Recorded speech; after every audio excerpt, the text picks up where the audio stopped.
The Arkham series is one of the most renowned video game franchises of all time, and today I'm going to be ranking them from worst to best. I'm going to be ranking these games based on how good the story is and whether the game succeeds in making you feel like Batman or not. So without further ado, let's get into it. At number 4 we have Arkham Origins. Now I think this game is amazing, but in my opinion it falls slightly short when compared to the rest of the series. One of the reasons for me is that it just didn't change it up much when compared to its predecessor, Arkham City. However, this is kind of understandable considering it's basically a side game in preparation for Arkham Knight. You see, after Arkham City, the developers of the Arkham series, that being Rocksteady, decided to start developing Arkham Knight. However, they realized it was going to take them a good amount of time to make, so they left the spin-off game to Warner Bros. Montreal, who never made an Arkham game before. That being said, I do think they did a pretty good job with Arkham Origins. In addition to that, they probably weren't allowed to make any major story or gameplay changes. However, they did still add some small gameplay changes when compared to Arkham City, such as martial arts masters that can counter your counter and the shock gloves, which in my opinion are pretty ridiculously overpowered, but we'll leave it at that. I think the story was also pretty good. Without getting into too many spoilers, it's basically just about Batman getting hunted by a bunch of assassins, and it suffices as a pretty good Batman origin story. Also, one of my favorite parts about this game is that Batman is a lot more brutal than he is in the other Arkham games. You can tell he has a lot of pent-up anger, and I think that makes for very interesting storytelling. However, I do think the final boss in this game is pretty mediocre, but it still doesn't ruin the game at all. Also, this is a little bit of a side tangent, but I think the voice of Batman in this game is pretty phenomenal. He's nowhere near as good as Kevin Conroy, but he still suffices as being a really good Batman, especially for his early years. The visuals in this game are nothing to really write home about. The graphics were definitely acceptable for the time, but they haven't aged as well as some of the other Arkham games. It's kind of funny because what in my opinion is the worst Arkham game is one of my favorite games of all time and an amazing superhero game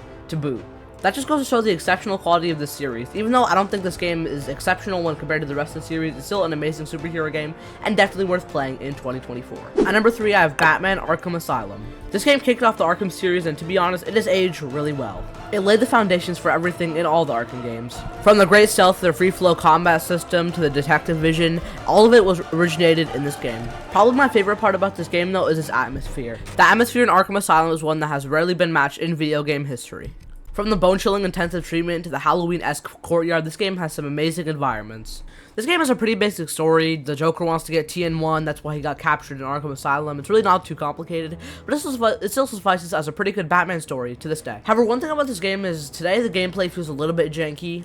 It's definitely not bad, but the Arkham games after it have built on it so much that this game just kind of feels behind in some places. This game's graphics actually hold up really good. For a game that came out in 2009, I think it looked better than games like Assassin's Creed 2, and that game actually looked really good for the time. This game's also pretty short when compared to the rest of the series. I'm pretty sure it has the shortest mainline campaign, and the open world is definitely the smallest, but it's short but sweet, which is a good thing. It's also very replayable because the game really does not overstay its welcome, unlike some other games. I'm looking at you, Assassin's Creed Valhalla. Also, need I say any more about the voice actors in this game? Like, Kevin Conroy and Mark Hamill make an amazing combination as Batman and Joker. So yeah, overall this game is just solid across the board, and it really holds up insanely well for a game released in 2009, and even for today's standards, it's amazing. At number 2, we have Arkham City. Now, I know a lot of people are probably shocked I didn't put this game at number 1. Now, don't get me wrong, I think this game's amazing, but it's not my favorite game in the Arkham series. However, despite that, as a sequel, I think this game is pretty much perfect. It took everything good Arkham Asylum did and made it 10 times better, and even the things Arkham Asylum failed at, this game did really well. Let's take, for example, the gliding. In Arkham Asylum, all you could do was glide to and from things and grapple. But in this game, it was so much deeper. You had a dive bomb, a grapple boost, and so many other things that revolutionized the gliding. And this game needed to revolutionize the gliding, because instead of exploring an island, you were exploring a whole city.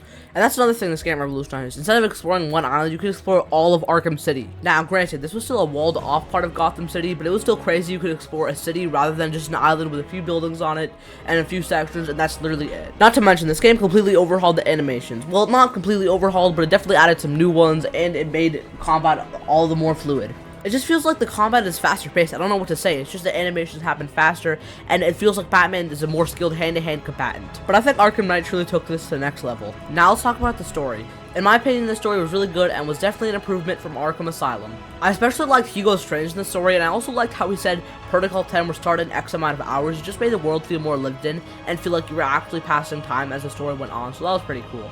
I thought Hugo Strange was pretty good, but the Joker at the end was kind of mid. I don't know if the Joker was integrated that well, and the whole search for the cure was kind of okay.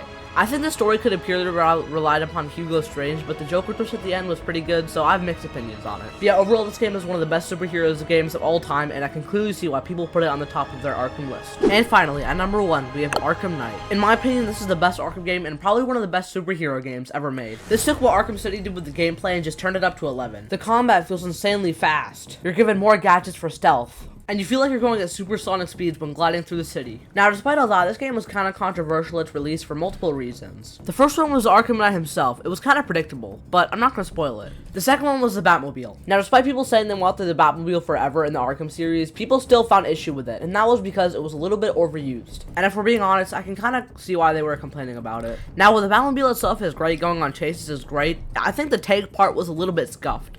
The tank battles were okay, but I found they got boring after a while, and they were kind of overused in the story in general. One thing I do like about the Batmobile, though, is how easy it was to call in. Just by tapping a button, you could call the Batmobile to you and allow you to ride it so easily. It was actually a very seamless experience. Overall, I think the Batmobile was a great addition to this game, but it was messed up in a few areas. Now let's talk about something that was not messed up in any areas, and that is the visuals. The visuals in this game are borderline jaw-dropping. From the specs of Raid on Batman's cape to the cape physics, it's actually amazing how detailed this game is, especially for 2015. This game feels like it pushed the PS4 and Xbox One to their limits. This game looks better than like 90% of games released today, and it's actually crazy. But I honestly don't need to tell you that. The visuals speak for themselves. Continuing the discussion about the story, I think the Arkham Knight was handled alright, but I think the Scarecrow in this game was actually really cool. It was really cool how he was tormenting Batman, and the villain of this game was Scarecrow, but it was also kind of just Batman's psyche, which I thought was really interesting. So yeah, I can go on and on about this game forever, but in my opinion, it's the best game in the Arkham series, and it's one of the best superhero games ever made as a whole. Alright, that's my ranking for the Batman Arkham games. Let me know if you agree with my list. If not, what would you change?